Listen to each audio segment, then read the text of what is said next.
جب اس کی تقدیر پر راضی ہو جاتا ہے انسان، جب اس کی رضا کے سامنے سر تسلیم خم کر دیتا ہے، تو اس کو بھی خدا ایک زمان و مکان سے بالا کیفیت عطا فرماتا ہے. دور بیٹھے اس کے حج ہو جاتے ہیں، بغیر ملے صحابی بن جایا کرتا ہے. اس کو توفیق نہیں ملی اگر حضور اکرم کی خدمت میں حاضر ہو کر سلام کرنے کی، تو ایسا بھی ہوتا ہے کہ محمد مصطفیٰ کا سلام اس تک پہنچ رہا ہوتا ہے. یہ ہے لباس التقویٰ کا نتیجہ. عظیم الشان نتائج عطا ہوتے ہیں اس لباس سے. بس پیچھے رہنے والوں کو غم کیا ہے؟ مجھے تو دعا کی تو ان کے درد کی وجہ سے توفیق ملتی ہے، لیکن تعجب بھی ہوتا ہے کہ وہ کس بات پہ رہے ہیں. کیا پتہ ایسے جانے والے ہوں جن کو وہاں کی لذتیں، وہاں کی سیریں زخمی کر دیں،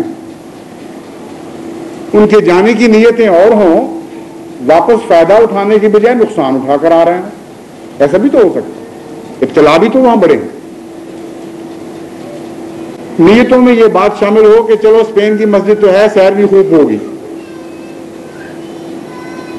اگر مسجد کی سیر کا مقصد بالا ہے تو یہ چیزیں تو مل ہی جاتی ہیں، ان سے انکار نہیں ہے. سیر بھی ہوتی ہے مومن کی، لیکن مقصد اول کیا ہے جو حاوی ہے زندگی پر؟ بعض دفعہ انسان کو پتہ نہیں چلتا، ٹھوکر کھا جاتا ہے، اس میں خلط ملط کر دیتا ہے دوسرے جذبات کو، اور سارے کا سارا رجحان تباہ ہو جاتا ہے. وہ رخ صحیح نہیں رہتا جس رخ کے تابع انسان قبلے کو پہنچا کرتا ہے. تو ان لوگوں کے سامنے بھی تو بیچاروں کے سامنے بڑے بڑے ابتلا ہیں، جانے والوں کے سامنے. آپ کے سامنے وہ ابتلا تو نہیں، آپ کے بھی لیے درد ہے اور درد کی دعائیں ہیں. اگر خدا ان کو قبول کر لے تو آپ شامل ہو جائیں گے. وہ واقعہ آپ نے بارہا سنا ہے، تذکرۃ الاولیاء میں لکھا جانے والا واقعہ، جس کو حضرت مسلم موعود نے بھی بارہا بیان فرمایا. وہ اسی مضمون کی تشریح کرتا ہے. کہتے ہیں ایک دفعہ ایک ولی، بہت بڑے بزرگ تھے، ان کو حج کی توفیق ملی. رویا میں دیکھا کہ فرشتے باتیں کر رہے ہیں کہ اس دفعہ کسی کا آنے والے کا تو حج ہوا نہیں، ہاں فلاں شخص کا ہوا ہے جو نہیں آیا، اور اس کے طفیل خدا تعالیٰ نے بعض آنے والوں کے حج بھی قبول کر لی. یہ حیرت انگیز واقعہ جو سنا انہوں نے، تو انہوں نے اس فرشتے سے پوچھا کہ تم کیا قصہ کر رہے ہو؟ میرا بھی نہیں. انہوں نے کہا نہیں ہوا ہے، لیکن تمہاری وجہ سے نہیں. ایک ایسا ہے حاجی خدا کی نظر میں جو آیا نہیں ہے، اور اس کا حج اتنا پیارا لگتا ہے اللہ تعالیٰ کو کہ اس کے صدقے اس نے بہت سارے دوسرے حاجیوں کے بھی حج قبول کیے، مگر ذاتی فیض نہیں ہے ان کا. یہ اس نے کہا وہ کیا کون شخص ہے؟ اس نے کہا پتہ ہم تمہیں بتا دیتے ہیں، اس سے آپ ہی جا کے پوچھ لو. چنانچہ رویا میں ہی اس شخص کا پتہ بتایا گیا. وہ ایک موچی تھا، بصرہ یا کوفہ کسی شہر میں بسنے والا، اور وہ ان کو یاد رہا پتہ. وہ گئے اس گاؤں شہر میں، وہ محلے کی تلاش کی، اس کے گھر کا دروازہ کھٹکھٹایا اور زیارت سے اپنی آنکھیں سیر کی اور عرض کیا کہ اے خدا کے بندے، وہ کیا بات ہے تجھ میں جو خدا کو اتنی پسند آئی کہ تیرا حج قبول ہو گیا؟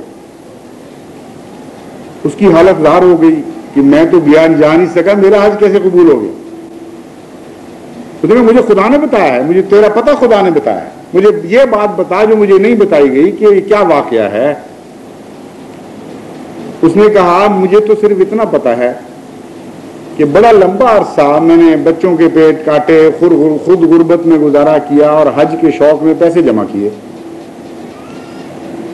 اور اس کی وجہ سے بعض دفعہ ہفتوں گوشت نہیں پکتا تھا گھر میں. ہم اسی طرح گزارا کرتے تھے کہ میرا شوق پورا ہو جائے حج کا. ایک دن ہمسائے سے خوشبو آئی گوشت کی، گوشت پکنے کی بڑی اچھی مہک اٹھی، اور بھوکے کو تو اور بھی یہ خوشبو اچھی لگتی. میری بیوی نے کہا کہ دیکھو مانگنا برا ہے، ٹھیک ہے، لیکن ہمسائیگی کا بھی تو حق ہے نا، اللہ تعالیٰ نے قائم فرمایا.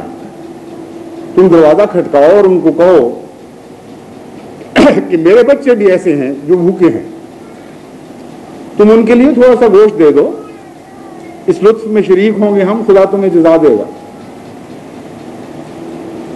وہ شخص ہمسایہ باہر نکلا اور جب اس سے یہ کہا گیا تو اس نے بڑی لجاجت سے کہا کہ آپ مجھ سے یہ کام نہ کروائیں، کچھ نہ پوچھ.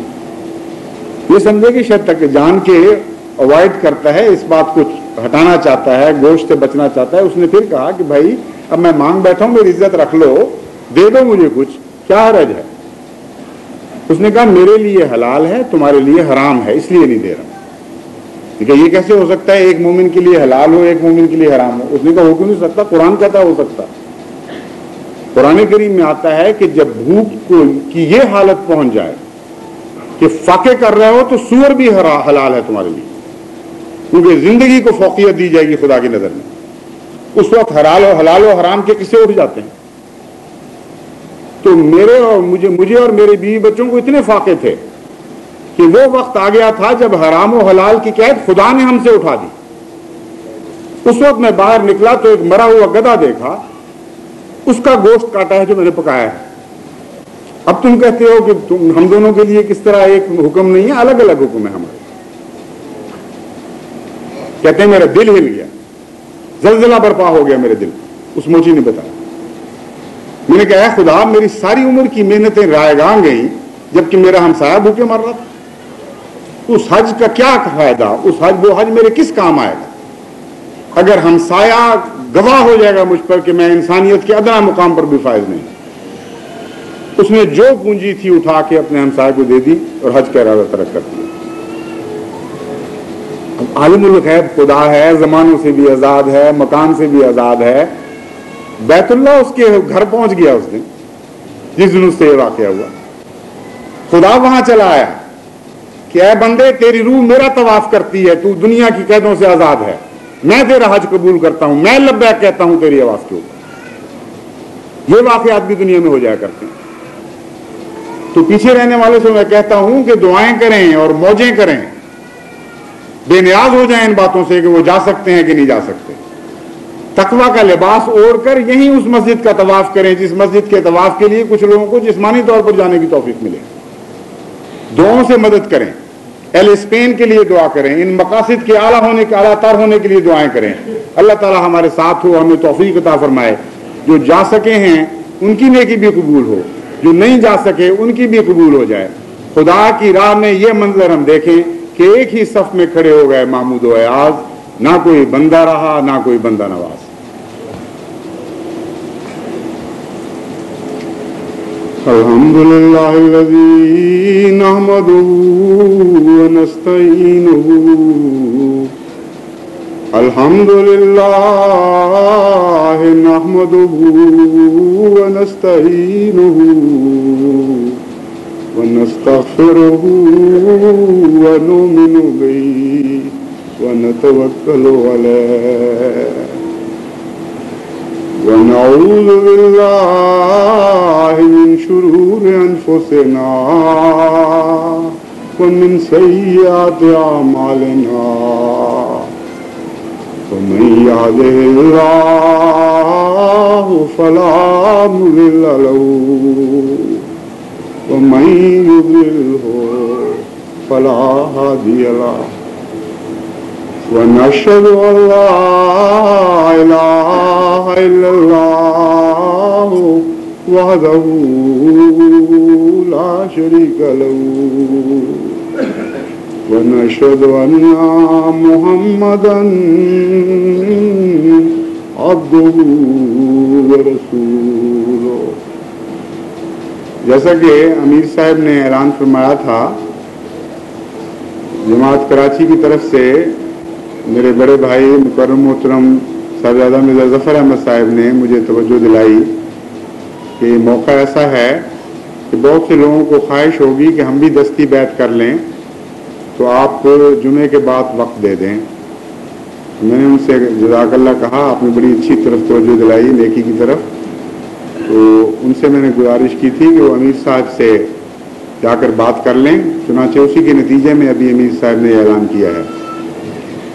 تو بیعت کے وقت جیسا کہ بیان کیا گیا ہے صفوں میں ہی بیٹھے رہیں.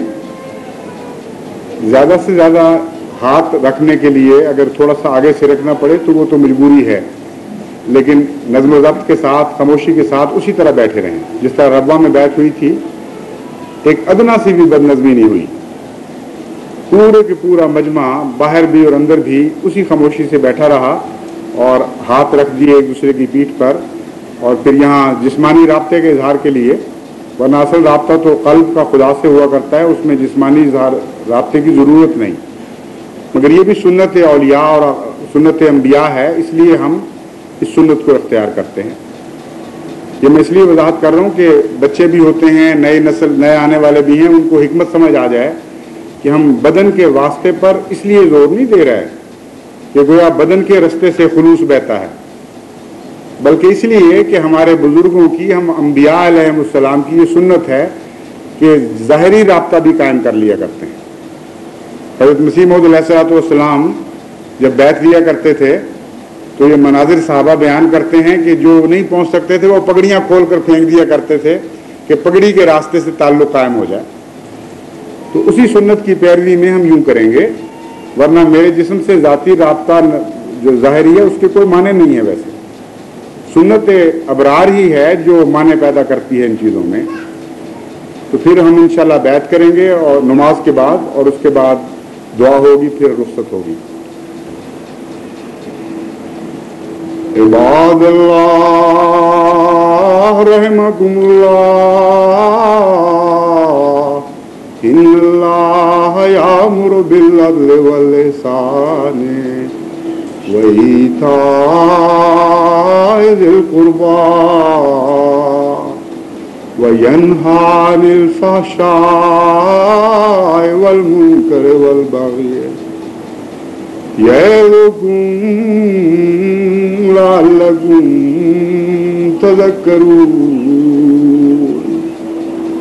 اذکروا اللہ یذکرکم وادعوہ یستجب لکم ولذکر اللہ اکبر.